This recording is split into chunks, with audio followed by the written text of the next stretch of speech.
এই পৃথিবীতে আমার আপনার সবচাইতে আপন মানুষ হলো তারা, যারা আপনার মৃত্যুর সংবাদ শোনার পরে হাতে কুদাল নিয়ে মাথার মধ্যে উড়া নিয়ে আপনার জন্য কবর খুঁড়তে যাবে, আপনার জন্য কাফনের ব্যবস্থা করবে, আপনার জন্য গোসলের গরম পানি রেডি করবে, আপনার জন্য বড়ই পাতা আনতে যাবে, আপনাকে গোসল করানোর জন্য সরঞ্জাম তৈরি করবে, আপনার জন্য মসজিদ থেকে খাটিয়া নিয়ে আসবে।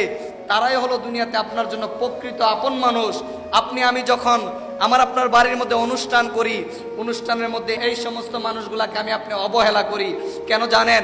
আমি আপনি মনে করি তারা সমাজের মধ্যে নিম্ন শ্রেণীর মানুষ। কিন্তু আপনি মনে রাখবেন, আপনি যখন মারা যাবেন, আপনি যাদেরকে আজকে নিম্ন শ্রেণীর মানুষ মনে করছেন, ওই মানুষগুলোই আপনার কাফন দাফন করার জন্য সবার আগে আসবে। কথা বলো ঠিকই না?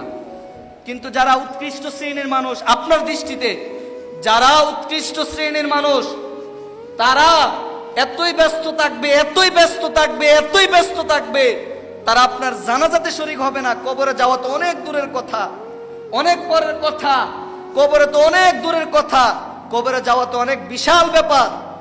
কবরে তো যাবেই না, বরং তারা আপনার জানাজাতে অংশগ্রহণ করবে না।